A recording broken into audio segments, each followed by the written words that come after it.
안녕하세요. 오늘은 다육이 잘 키우는 방법 중에 하나, 약방제에 대해서 알아보겠습니다. 오늘은 주로 3월에서 4월까지는 살충제를 예방 차원에서 한번 쳐주는 게 좋은데요. 자주 치면 내성이 생기기 때문에 1년에 약이 굳이 뭐 벌레가 생기지 않는다면 전반기 하반기 한 번 정도는 예방 차원에서 쳐주는 걸 추천드립니다. 저 같은 경우는 주로 이 보이시면 이 전원생활이라는 약재를 사용합니다. 보통 맹독성이 강한 약을 쳐주면 한 번에 이렇게 제거가 되는 것도 있지만, 약을 쳐준다는 거는 그만큼 인체에도 해롭고 집에서 키우는 데 있어서 약간 좀 꺼리낌이 생기기 때문에 저 같은 경우는 친환경 약재를 사용을 하는데요. 지금 이거 같은 경우는 친환경이기 때문에 그렇게 그러니까 아주 심하게 왔을 때 한 번에 이렇게 제거가 되지는 않습니다.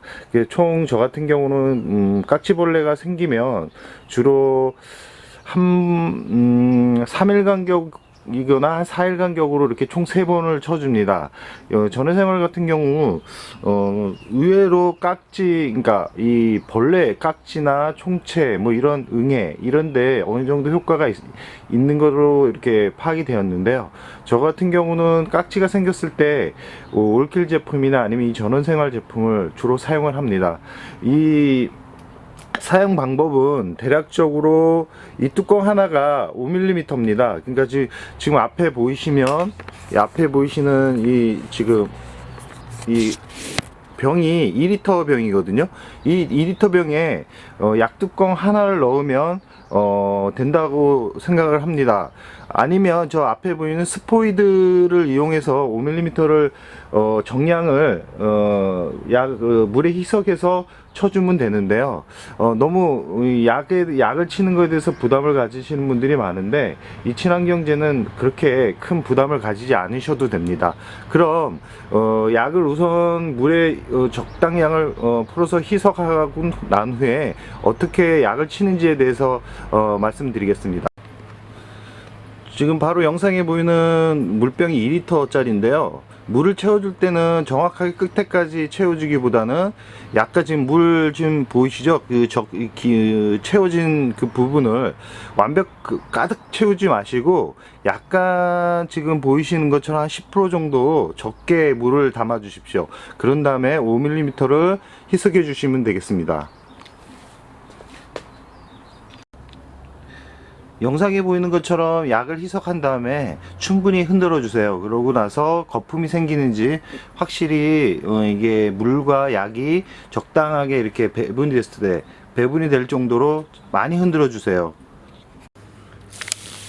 약을 쳐줄 때는 지금 분사가 너무 세면 안 되고요. 그러니까 이 물 입자가 좀 작아야 됩니다.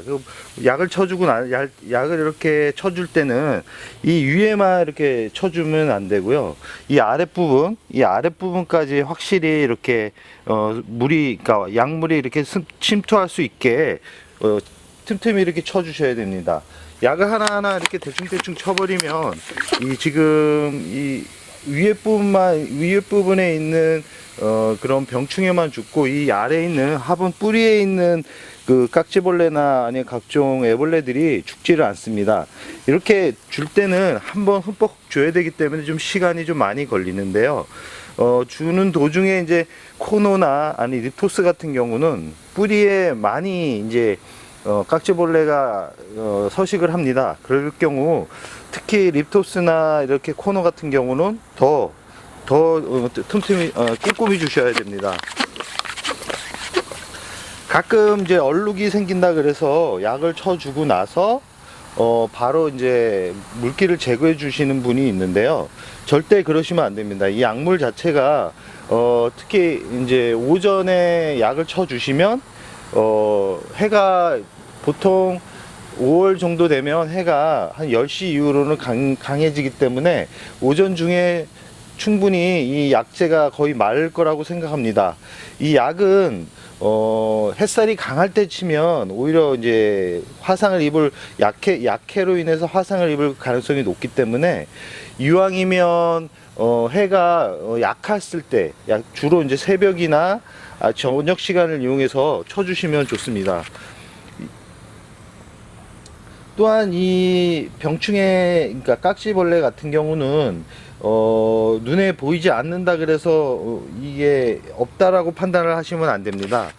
이 약을 치면서 이렇게 이제 얼굴을 자세히 보시면 분명히 물을 줬는데도 입이 쭈글쭈글 되거나 입이 떨어지거나 갑자기 색이 너무 화려해지거나 그랬을 경우는 한번 좀 의심을 할 필요성은 있습니다.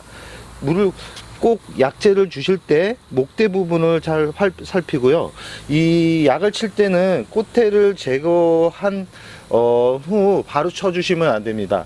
약재, 그러니까 그 꽃대를 자른 단면이 아직 마르지 않았기 때문에 오히려 해가 될 수 있다라고 생각이 듭니다. 그 이유는 어차피 약도 물과 희석을 했지만 수분이 거의 90%이기 때문에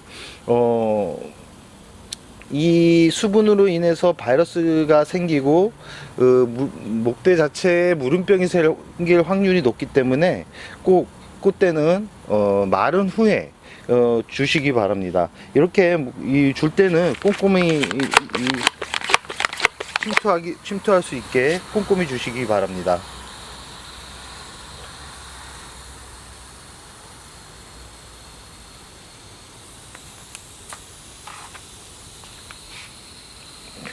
또한 약재를 칠 때는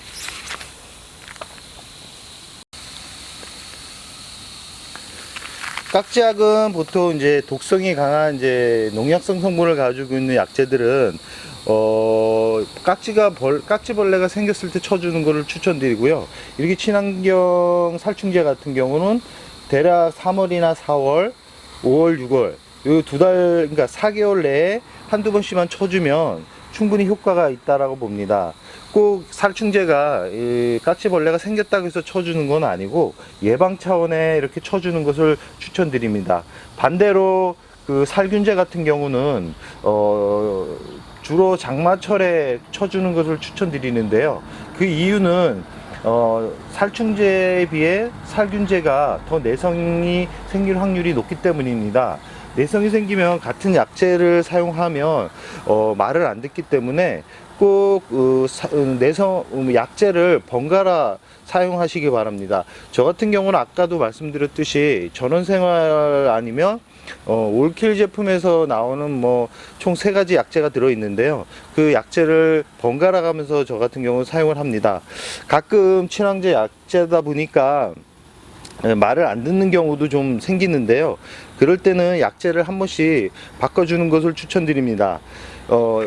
영상을 구독하시는 분들 중에 가끔 이제 저한테 이제 질문을 하시는 분들이 있는데요. 약을 어디서 구매를 해야 되나요? 하고 이렇게 물어보시는 분들이 있는데, 약은 그 맹독성 약은 꼭 그 약재상에서 구입을 하셔야 됩니다. 이렇게 친환경인 약재 같은 경우는 다음 카페에 보시면 그 본인의 집이라는 이 약재도 팔고 달기도 팔고 화분도 파는 곳인데요. 저도 가끔 이제 들어가서 약재를 보거나 정보를 습득하기도 하는데, 제가 그 2가지 약재를 써본 결과로는 아주 심했을 때는 그렇게 막 티가 날 정도로 이렇게 효과를 보이기보다는 좀 안정적이다, 약해가 덜하다 정도였습니다. 근데 전원생활 같은 경우는 좀 올킬 제품보다 좀 효과가 더 좋은 걸로 제가 쳐보니까 좀 확인이 되었는데요. 그만큼 약은 나한테 맞는 것을 좀 골라서 쳐주시기 바랍니다. 한번 쳤는데 이게 말을 안 들었을 경우는 다른 것을 활용해서, 다른 제품을 활용해서 좀 약을 번갈아 가면서 이렇게 테스트를 하면서 쳐주시기 바랍니다. 약은 과하게 쓰면 오히려 해가 됩니다. 그렇기 때문에 정말 심하지 않은 깍지벌레가 오지 않았을 경우는 좀 약하게 쳐주는 것을 추천드립니다.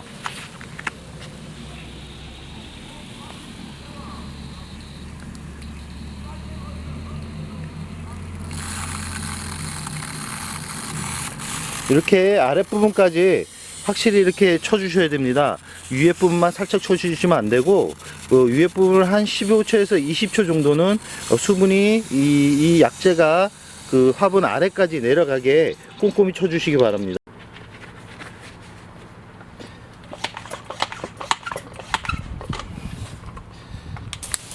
아까도 말씀드렸듯이 코너는 이 뿌리 아래쪽에 이게 깍지벌레가 있을 수 있으니까 흠뻑 이렇게 약재를 깊게 이렇게 오래 이 밑으로 내려가게 깊게 쳐주시기 바랍니다.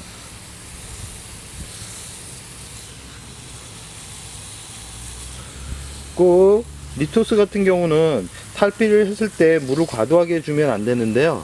지금 약재를 주기 위해서 지금 물을 주는데 많은 약물을 투입하지는 마십시오. 제일 좋은 방법은 뭐 리토스나 코너 같은 경우 완전하게 탈피를 했을 때 약물을 주시면 좋은데 현재 4월이니까 이제 약을 줄 수 있는 기간이 그렇게 많지는 않습니다. 그리고 저 같은 경우는 좀 무리를 해서라도 탈피가 완료되지 않았지만 지금 약을 전체적으로 주려고 합니다.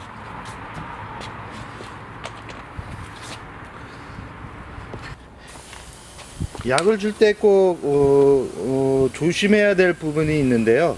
바람이 부는 날은 꼭 마스크를 착용하고 약을 주시기 바랍니다. 아무리 친환경 약재라 그래도 아무래도 이제 몸에 닿으면 좀 몸에 좋지 않기 때문에 꼭 마스크를 착용하시고요. 분갈이를 한 아이들 중에 약을 쳐줄 때는 꼭 뿌리가 화분에 이렇게 활착이 완벽하게 된 아이들로 선택을 해서 약을 쳐주시기 바랍니다. 이 화분에 분갈이를 한 아이가 대략 한 달 이상은 돼야 이 약을 쳐도 이렇게 약해를 입을 가능성이 적은데요. 이 시간이 그러니까 약을 이렇게 뿌려줄 시간이 별로 없다 그래서 뿌리가 건강하지 않은 아이들한테 굳이 독성이 강한 약을 쳐줄 필요성은 없다라고 생각합니다. 지금 이 약재 같은 경우는 뭐 친환경이라고는 하지만 그래도 어느 정도 너무 과도하게 쳤을 경우 약해가 어느 정도 있기 때문에 어느 정도 이 약물을 받아들일 수 있을 정도의 건강한 아이들을 대상으로 쳐주는 것을 추천드립니다. 가정에서 약을 칠 때는 꼭 환기가 되는 곳에서 약을 쳐주시기 바랍니다. 밀폐된 베란다에서 쳐줄 경우 가족 아무리 친환경이라 그래도 가족의 건강에 그렇게 좋다고 생각을 하지 않습니다.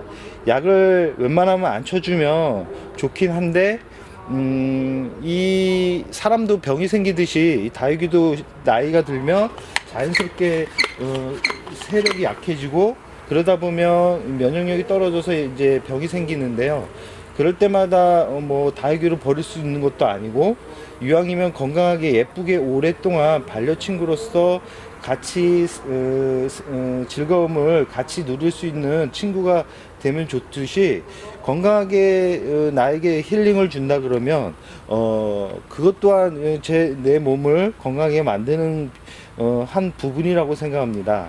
그렇기 때문에 다육이가 아파서 괜히 스트레스 받을 필요가 없다라고 생각하기 때문에 이렇게 뭐 약을 한 번씩 쳐주는 거는 그렇게 뭐 문제가 되지 않는다라고 생각합니다.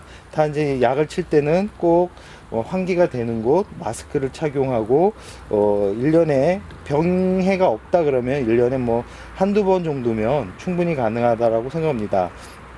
약을 쳐주기 싫은 분들은 6개월에 한 번씩 분갈이를 해주시면 됩니다. 보통 분갈이 시기는 봄인데 3월이나 가을에 한 번씩 분갈이를 해주는데요. 이 깍지벌레 같은 경우는 대략 이 건조할 때 많이 생깁니다. 특히 여름엔 같은 경우는 단수 기간이 길어지기 때문에 깍지가 발생할 확률이 아주 높습니다. 그렇기 때문에 여름 지나서 가을에 내가 약을 주지 않고 자연적으로 키웠다 하시는 분들은 꼭 여름이 지나서 꼭 깍지약을 살포해 주시기 바랍니다. 독성이 깍지 이 친환경제가 듣지 않는다면 약재상에 가가지고 농약상이죠. 농약상에 가서 메비나라는 제품이 있습니다. 효과가 좋은데 약값이 되게 비쌉니다. 이 녹성이 강한 약재들은 원래는 다육이를 대상으로 해서 만들어진 약재가 아니기 때문에 희석 비율도 좀 약하게 해서 약을 물과 희석을 시켜야 됩니다. 이 친환경제 같은 경우는 부작용이 덜하고 약값이 싼 대신 이 말을 안 들을 가능성도 있기 때문에 나는 좀 수고스러움이나 번거로움을 좀 피하고 싶다라는 분은 약재상에서 파는 독성이 강한 약재를 쳐도 좋습니다. 근데 취미생활을 하는데 굳이 독성이 강한 것까지 치면서까지 키워야 되나 싶다는 생각을 해보는데요.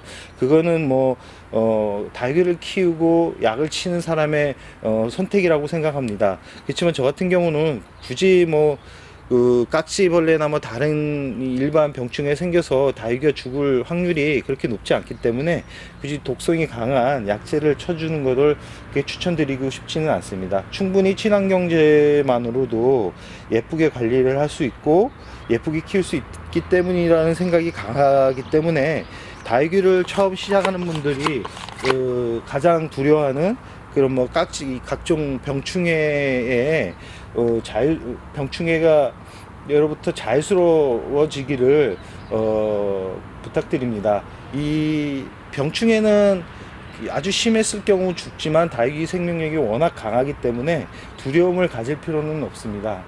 꼭 약을 칠 때는 마스크, 환기가 되는 날, 그러니까 햇살이 강하지 않은 날, 꼭 요 세 가지 기억해 두셨다가 4월이 가기 전에 한번 쳐주시기 바랍니다. 그럼 즐거운 다육생활 되시기 바라며 다음 영상으로 만나 뵙겠습니다.